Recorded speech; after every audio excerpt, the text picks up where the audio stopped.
오늘 사도행전 18장 23절부터 시작해서 사도 바울의 제3차 선교 사역이 시작이 됩니다. 여기 23절 보십시오. 여기 안디옥 교회에 내려가서 얼마 있다가, 사실 얼마 있다가 얘기하는 것은 아마 수주가 될지 아니면 몇 개월이 한두 달이 될지 모르겠지만은 굉장히 짧은 기간이었습니다. 짧은 기간 동안 잠깐 있다가 떠납니다. 선교 사역을 떠나서 갈라디아 부르기아 땅, 바로 이 북부 지역을 따라다니면서 모든 제자를 굳건하게 합니다. 여기서 제자를 굳건하게 한다는 얘기는 1차, 2차 선교 사역을 통해 세워진 교회들을 방문해서 그 교회들을 더욱더 굳건하게 세웠다는 것을 여기서 의미합니다. 그런데 24절에 이 아볼로라는 사람이 등장합니다. 이 아볼로는 아프리카 지역에, 아프리카에서 태어난 사람입니다. 알렉산드리아에 아프리카에서 태어난 사람으로 말을 잘합니다. 그리고 성경 지식, 여기서 성경은 구약 성경입니다. 구약 성경에 능통한 자입니다. 그런데 25절에 보면은 이 아볼로가 어렸을 적부터 주의 도를 배웠다라고 합니다.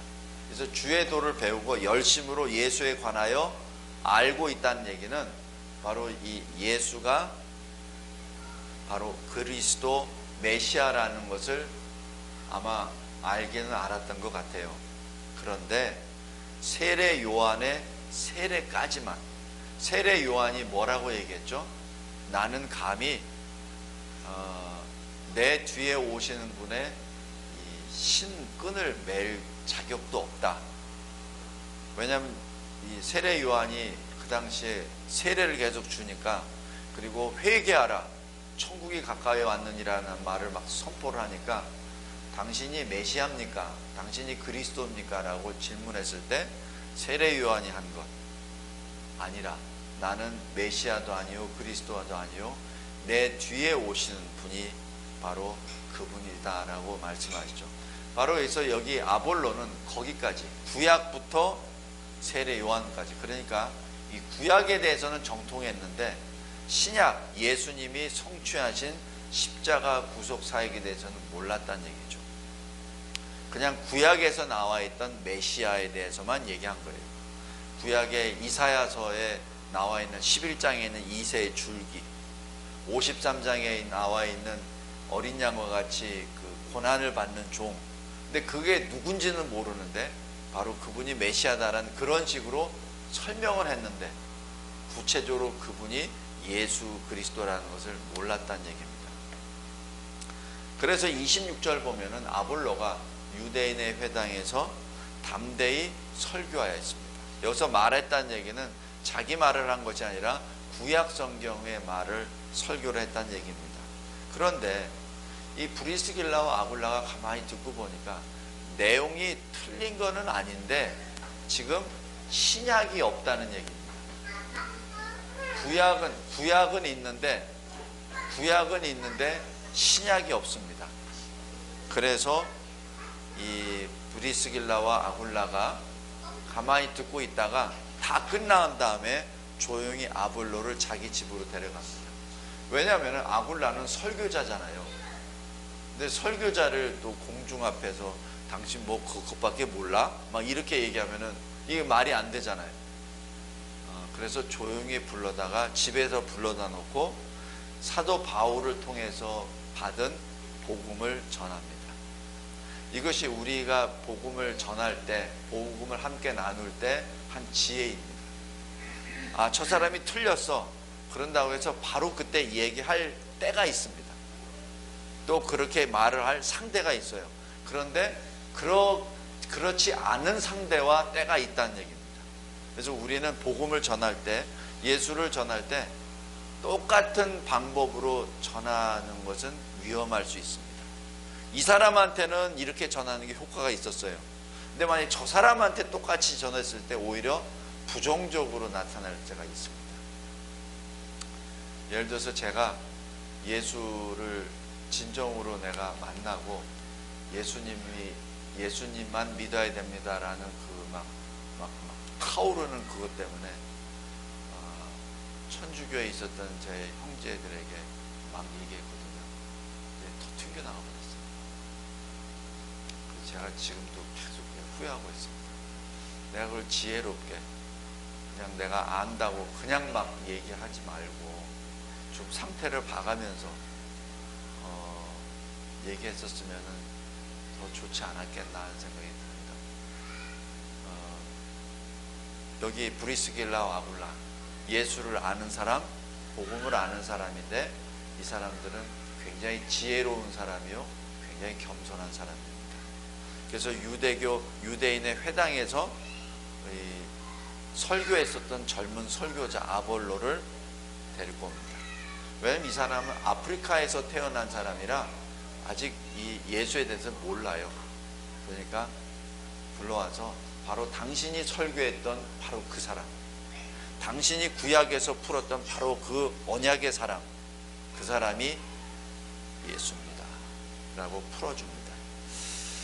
그러자 27절에 아볼로가 아가야로 가려고 합니다. 이 아가야는 전에도 말씀드렸지만 고린도가 수도라면, 고린도가 도시라면 아가야는 그 고린도를 포함한 광역 지역입니다. 그러니까 아가야를 가겠다는 얘기는 실은 고린도를 가겠다는 얘기입니다. 여기서 우리가 오늘 본문에서 큰 주제 하나가, 우리가 하나님의 일을 할 때 각자가 받은 은사대로 하나님의 일을 행하는 것이 좋습니다 라는 뜻입니다. 은사란 은혜의 선물을 말합니다. 하나님이 은혜로 선물을 주셨어요. 은혜로 선물을 주셨다는 얘기는 내 공로로 받은 게 아니라는 얘기입니다. 내 자격으로 받은 게 아니에요. 그냥 하나님이 그냥 값없이 주신 거예요. 공짜로. 근데 값없이 주셨는데 거기에는 이유가 있습니다. 목적이 있어요. 하나님이 나에게 이걸 펜을 주셨어요. 목적, 펜 쓰라고. 그겁니다. 나에게 설교할 수 있는, 또 이 성경을 읽고 깨달을 수 있는 은사를 주셨어요. 이유, 설교하라고. 나에게 재물을 주셨어요. 이유, 재물을 나누라고. 나누면서 사랑을 전하라고. 그죠? 그리고 나에게 건강한 육신을 주셨어요. 그리고 늘 다른 사람을 위해서 돕는 마음을 주셨어요. 그런 분들이 있어요. 이유, 도우라고.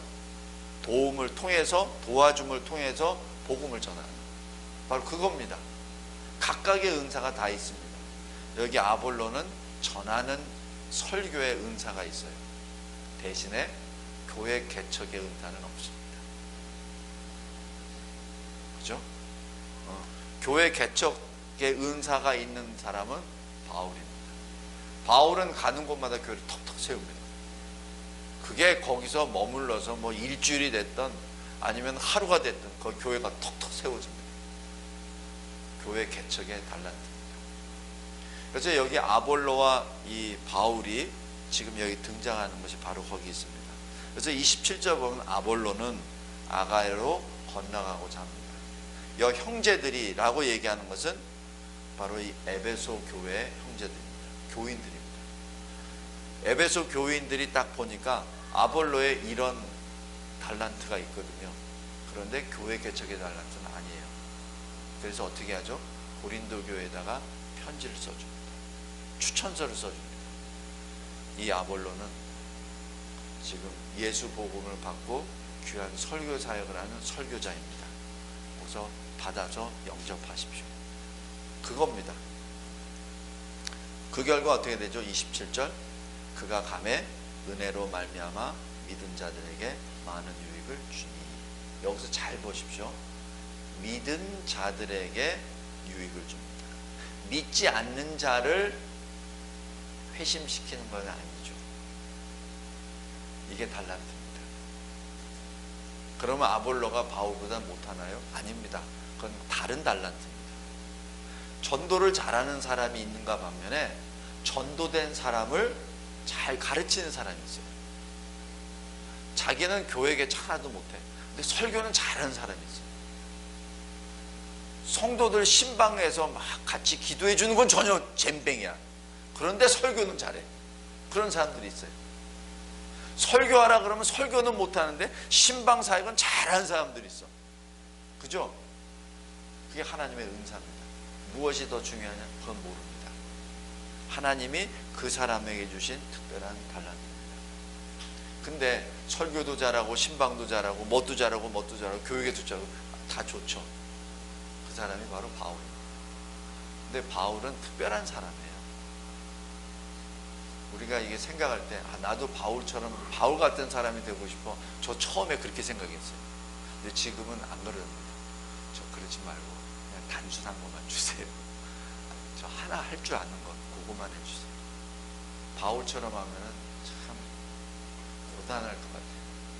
교회도 개척해야 되지, 가서 또 양육도 해야지, 또 그냥 이상한 데 빠졌으면 가서 또 신방에서 또 이거 아니다라고 흔들어줘야지, 아프면은 안수해서 병도 낫게 해야지, 그냥 다 해줘야 되잖아요.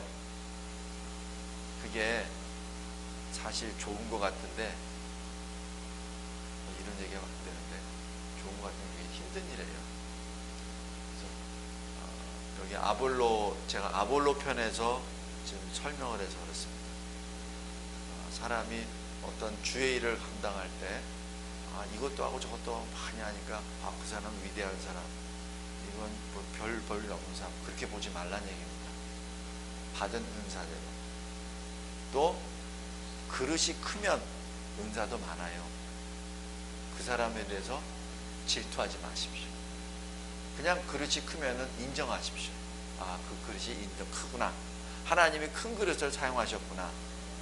그리고 작은 그릇이지만은 하나에 충성하는 은사 받은 자가 있습니까? 그렇다면 그분을 존귀하게 하십시오. 그러면 하나님의 일은 다 거기서 연결돼서 이루어집니다. 하나님의 일은 하나님의 행하십니다.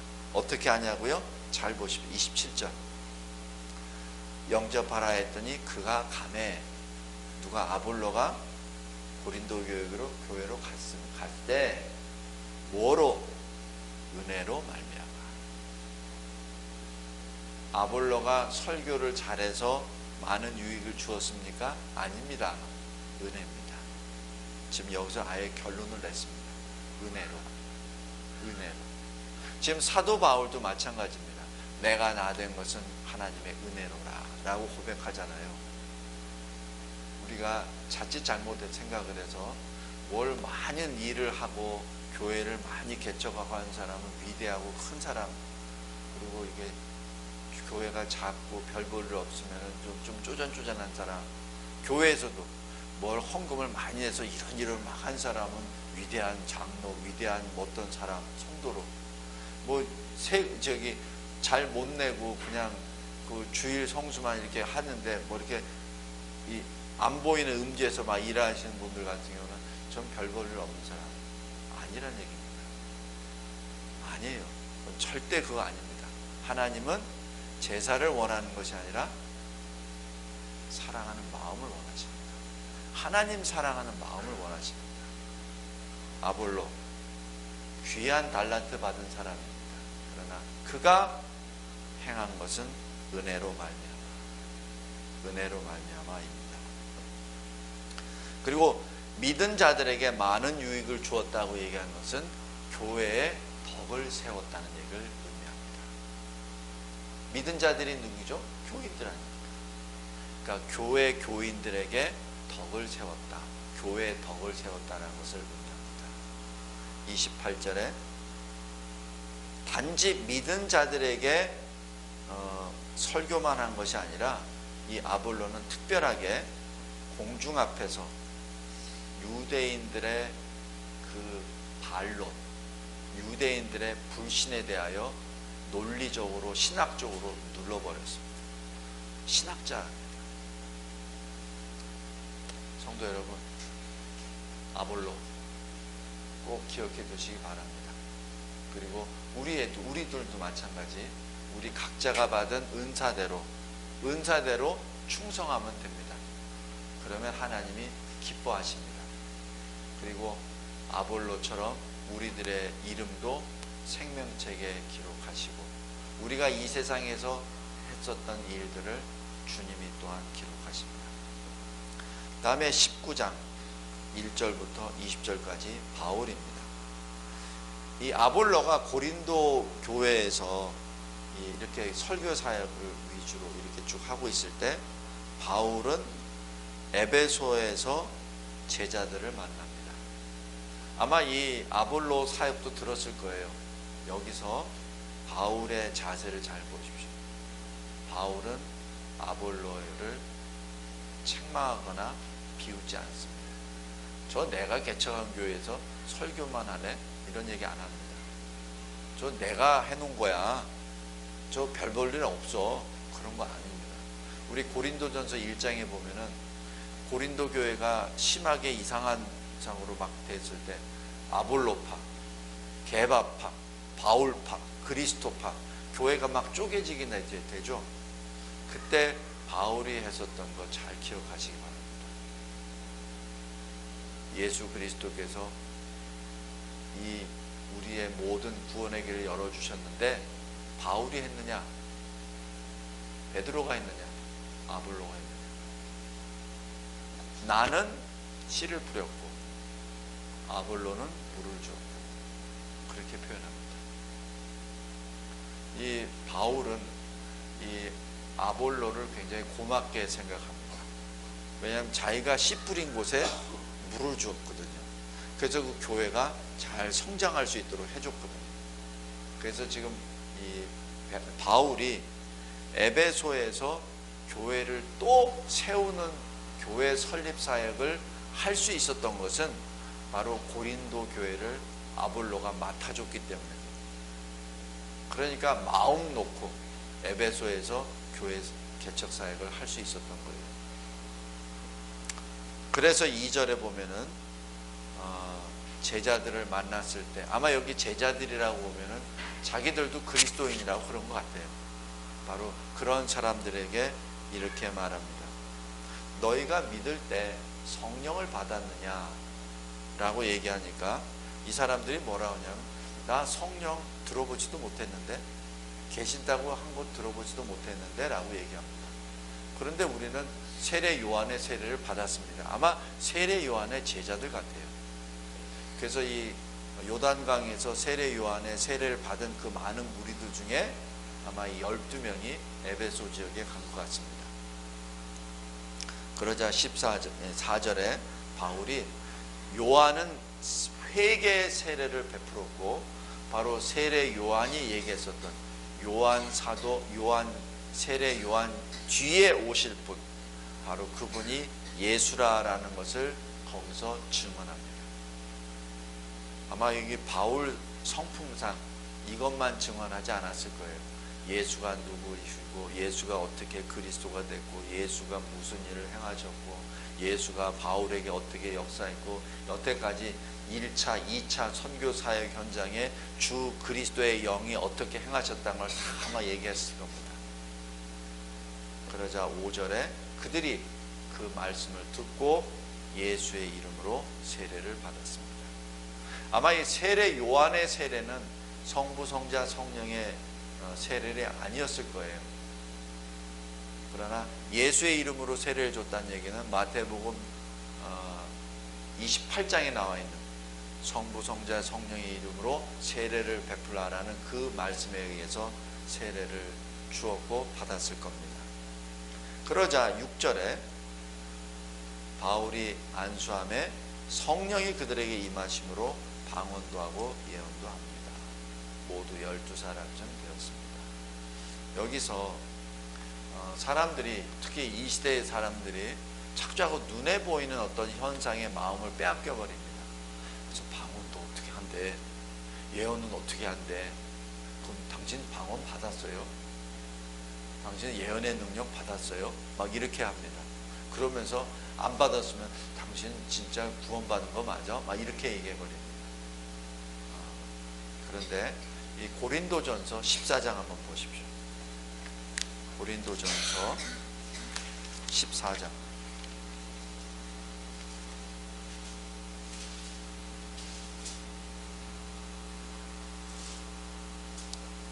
14장 보면 이 방언과 예언에 대한 것이 나옵니다.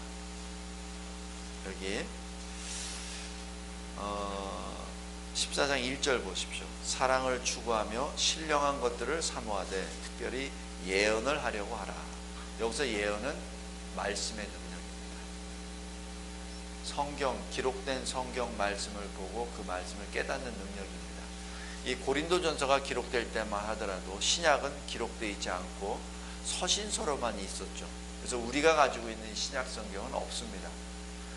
서신서로만, 서신으로만 남아 있었죠. 그래서 지금 이 예언을 말한다는 얘기는 바로 하나님의 말씀을 풀어주고 그 말씀을 깨닫는 능력입니다.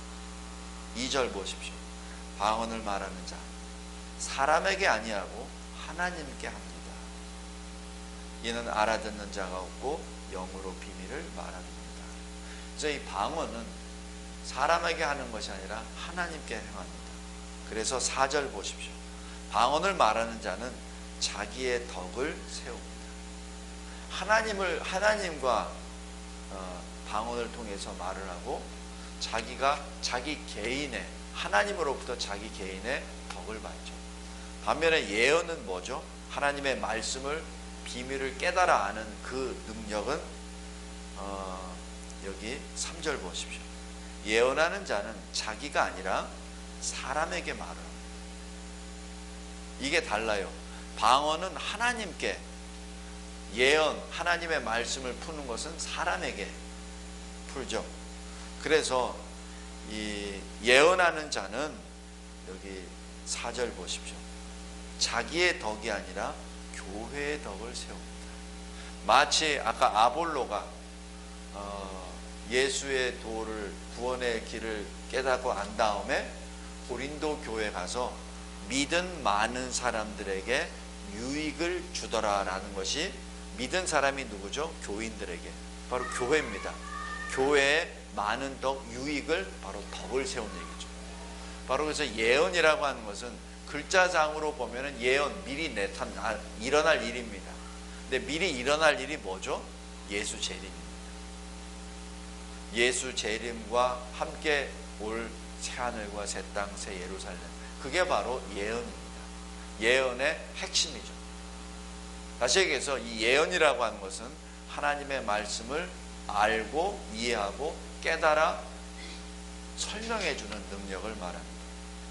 대신에 방언이라고 얘기하는 것은 교회의 덕을 세우는 것이 아니라 자기의 신앙을 위해서 하나님과 교통을 함으로 자기에게 유익이 되는 것이죠. 자, 다시 돌아가겠습니다. 우리 사도행전 2장에 보면은 2장 한번 보겠습니다. 사도행전 2장 오순절 성령 강림 이후에 이때도 마찬가지 방언의 역사가 나타납니다. 이때 이 방언에 나타나는 역사에서 사람들이 놀라죠. 사람들이 놀랍니다.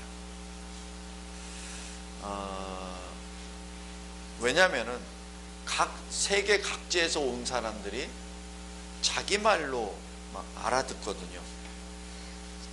자기 말로. 그렇기 때문에 그 일에 상당히 희한하다라고 얘기한 것입니다. 바로 이 사도행전의 2장에 나와 있는 오순절 성령 강림은 성령이 강림하심으로 말미암아 언어의 장벽이 해체되는 그 순간을 말씀하는 겁니다. 9절부터 11절까지 보면은 9절 보십시오. 바데, 메데, 엘람, 메소포타미아, 유대, 갑바도기아, 본도, 아시아. 10절에 부르기아, 밤빌리아, 애굽, 구레네, 리비아. 그 다음에 11절 그레데, 아라비아. 우리가 다 우리의 각 언어로 하나님의 큰 일을 말함을 듣는도다. 여기엔 두 가지 역사가 일어납니다. 말하는 자, 성령 강림을 입은 자들이 각자 자기네 모국어가 아닌데 다른 나라 말로 막 말을 합니다. 듣는 자들은 자기네 말로 듣습니다. 당시는 로마 제국이기 때문에 언어가 하나입니다. 그래서 언어상의 문제가 없어요. 없는데도 불구하고 자기 모국어로 들었습니다. 모국어로 들었다는 얘기는 뭐죠? 정확히 들었다는 얘기입니다.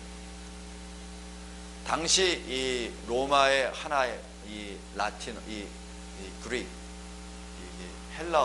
헬라어가 하나의 언어로 되어 있지만은 그래도 제2 외국어예요. 그러나 그 본토인에게는 본토 말이 제1 모국어입니다. 그래서 이 두 번째 언어보다 첫 번째 언어가 훨씬 더 마음에 와닿습니다. 그죠? 제가 영어를 하지만은 영어로 하는 것보다 우리말로 탁 들어올 때가 더 강하게 들어와요. 근데 제가 신학을 영어로 했기 때문에 어떤 경우는 영어로 하는 게 더 깊이 와닿는 게 있습니다. 어떤 언어로 시작했냐에 다릅니다. 근데 여기서 보면은 지금 언어 하나 자기네 나라 말로 지금 알아듣거든요. 근데 유대인이 자기네 말을 한다는 얘기입니다. 근데 그 내용이 뭐죠? 11절 잘 보십시오. 사도행전 2장 11절. 하나님의 큰 일. 다른 얘기한 것 아닙니다.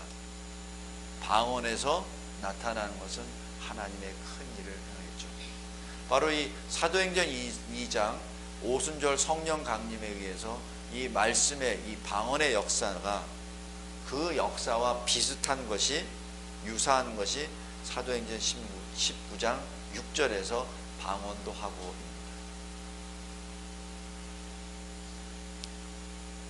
방언을 왜 했을까요?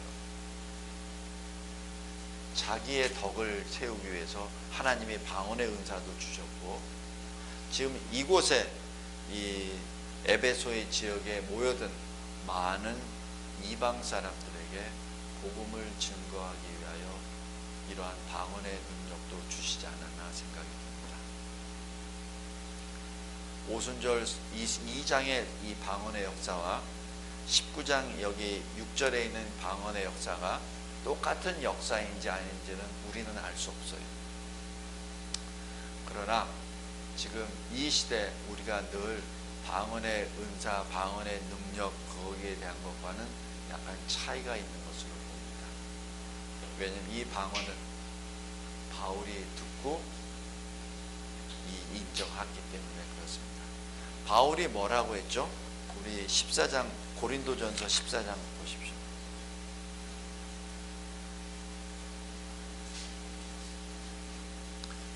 14장 18절. 바울은 방언의 능력이 많은 사람입니다. 18절 제가 읽겠습니다. 내가 너희 모든 사람보다 방언을 더 말합니다. 방언 한두 개 한 거 아닙니다. 바울은 방언의 능력이 있을 때 여러 개수의 방언을 했다는 것을 여기서 알 수 있어요. 그 얘기는 뭐죠? 딱 얘기하면은 그 방언이 어느 나라 말인지 안다는 얘기입니다.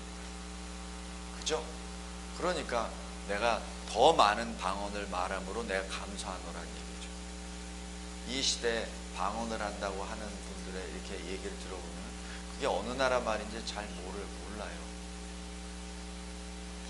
본인들은 어떤 말을 한다고 얘기를 하는데 듣는 사람은 저게 어느 나라 말인지 잘 몰라.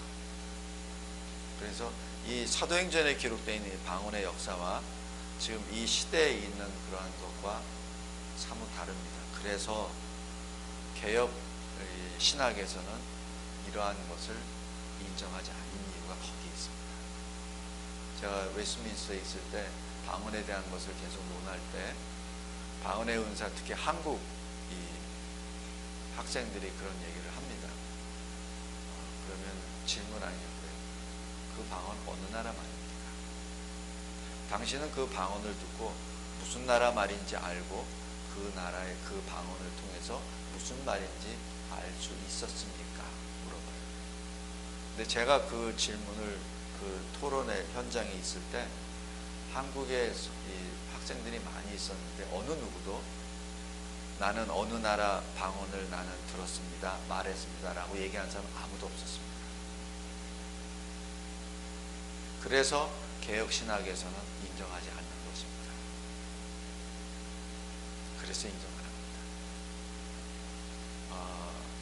지금 오늘 이 설교 시간에는 그 방언에 대한 것을 논하는 시간이 아니기 때문에 여기까지만 하겠습니다. 대신에 우리가 꼭 생각해둬야 될 것은 너무 방언에 대해서 마음을 빼앗기지 말라는 얘기입니다. 그것은 저도 알 수 없습니다. 그냥 저는 웨스민스터에서 배웠기 때문에 방언의 은사는 없습니다라고 하는 편에 저는 서 있습니다. 그러나 성령의 역사가 꼭 우리가 잣대를 그었다고 해서 그것을 벗어나지 않는 것은 아니죠. 분명히 있긴 있습니다. 거기에 대해서 옳다 그르다를 따지는 것이 결코 아니라 우리가 생각할 때 자꾸자꾸 너무 작은 것에 마음을 빼앗기지 말라는 의미에서 지금 말씀드립니다. 그리고 여기 사도행전에 나와 있는 이 방언은 분명히 사도 바울이 인정한 방언입니다. 이 말은 그레데 말이야. 이 말은 메데 말이야. 사도 바울이야. 그래서 방언도 하고 예언도 합니다. 왜? 바로 그 방언과 예언의 말을 바울은 이해하기 때문에 그렇습니다. 아무것도 모르는 이상한 말을 한다고 그것을 사도 바울의 성품으로 그걸 넘어갔을까요? 아닙니다. 성령이 가르쳐 주십니다. 그래서 방언이나 예언이 헛가지 않도록 분명히 질서 있는 하나님의 역사라고 믿습니다. 그래서 사도 바울이 성령의 감동을 받고 이것은 방언이었다, 이것은 예언이었다 라고 딱 여기서 기록하는 게 이유가 있습니다. 자, 방언은 거기까지. 다음에 이 8절부터 보면은 바울이 유대인의 회당에 들어가서 3달 동안 담대히 하나님 나라에 대하여 강론하고 권면합니다. 여기서 하나님 나라는 뭐죠? 바로 회당, 유대인의 회당에 들어갔으니까 유대교만 알고 있는 사람, 예수 그리스도를 모르는 사람, 아니면은 예수 그리스도를 듣긴 들었는데 거부한 사람들, 유대인들에게 가서 하나님 나라에 대하여 먼저 강론하고 권면합니다. 뭐라고 권면하고 그러고요? 이 주 예수 그리스도를 믿으라. 그러면 너와 너희 집이 구원을 얻으리라. 구원의 길은 오직 예수 그리스도를 믿는 믿음으로 말미암음이니라. 이는 오직 하나님의 은혜로이니라 라는 것을 아마 분명히 권면했을 겁니다. 9절에 여기에 2개 부류로 나눕니다. 어떤 사람은 거부하고 어떤 사람은 바울의 설교에 순종합니다. 바울이 어떻게 했죠? 더 이상 싸우지 않습니다. 더 이상 변론하지 않습니다. 복음을 거부하는 자들을 떠나 따로 제자들을 세웁니다. 이것이 교회 개척자의 모습입니다.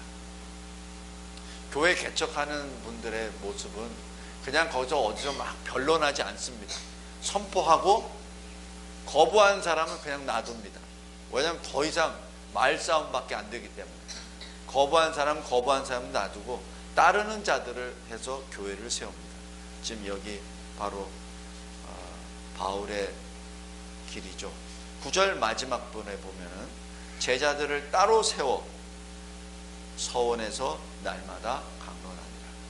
매일매일 설교하고 매일매일 성경 공부하고 그래서 에베소 교회가 세워져 나아갑니다. 그거를 어떻게? 10절 2년 동안.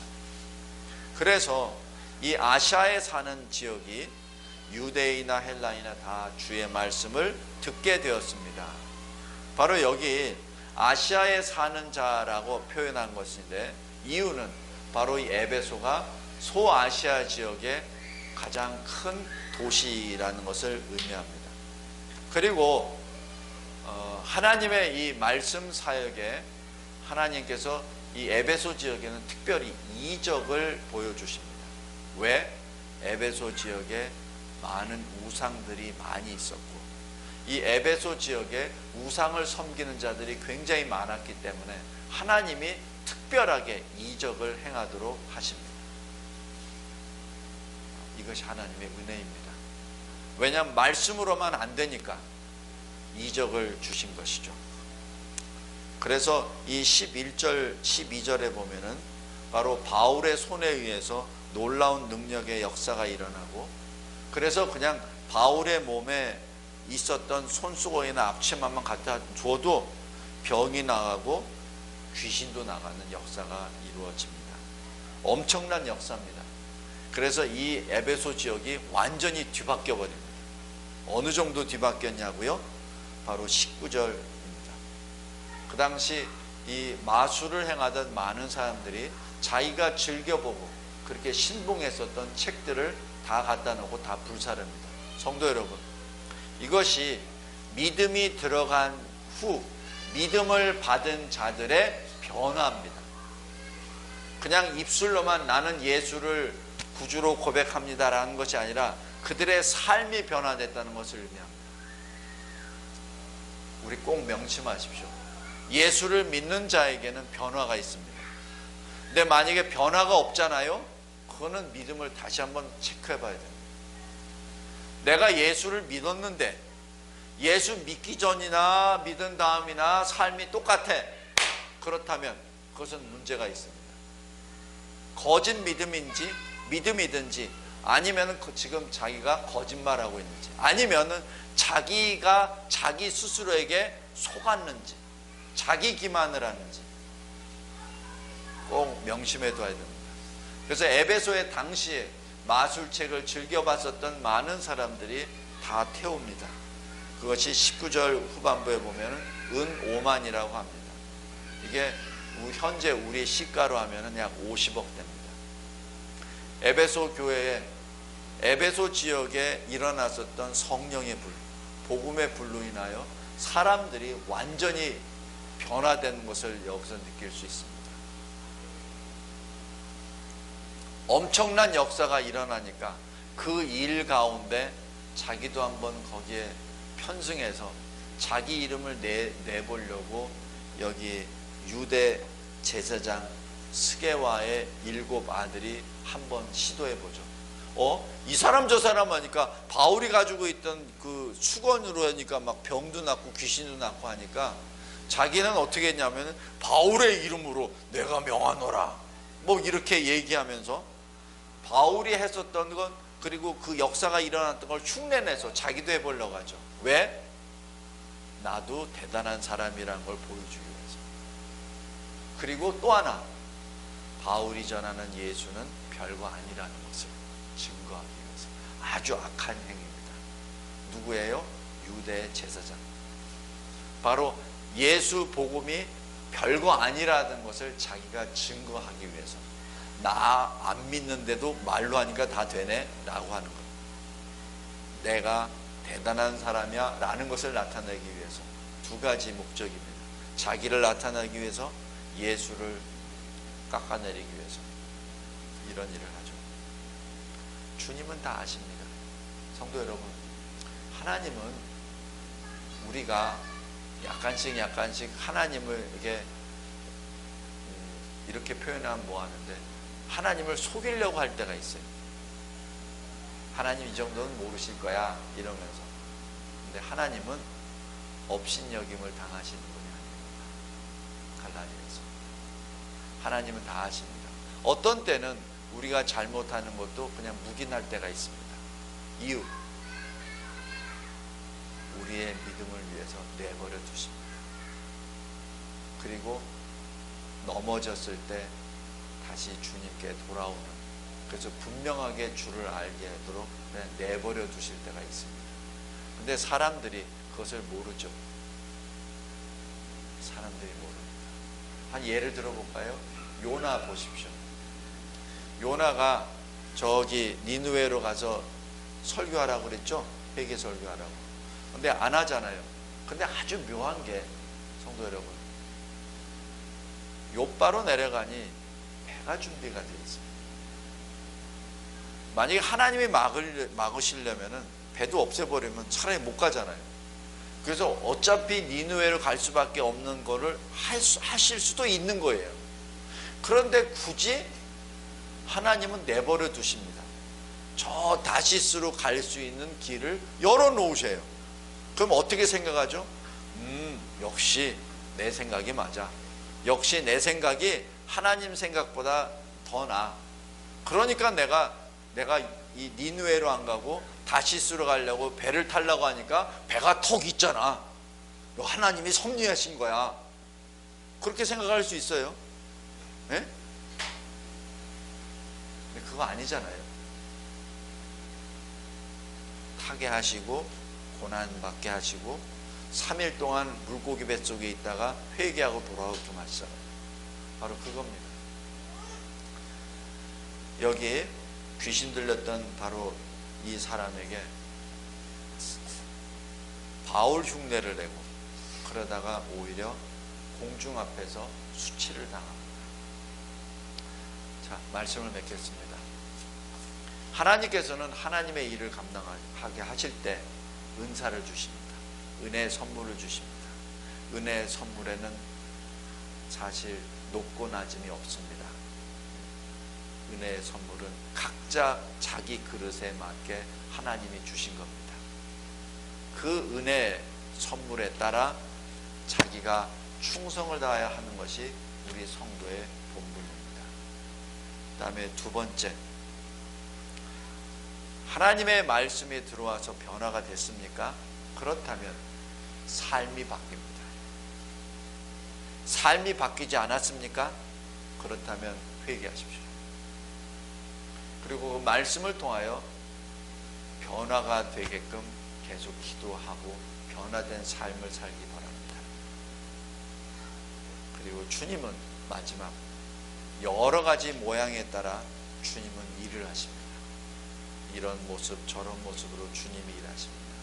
그것이 하나님의 은혜입니다. 그것이 하나님의 절대 주권이요 하나님의 구원의 역사입니다. 기도하겠습니다. 하나님 아버지, 감사하고 감사합니다. 하나님이 주신 이 사도행전 이 말씀을 통하여 우리가 받은 은사를 돌이켜보며 우리가 하나님 앞에 받은 은사대로 받은 분량대로 열심히 최선을 다하여 일함으로 교회의 덕을 세우고 그리고 하나님께 더욱더 기쁨이 되는 우리의 삶이 되게 하옵소서. 예수 그리스도의 이름으로 기도드리옵나이다. 아멘.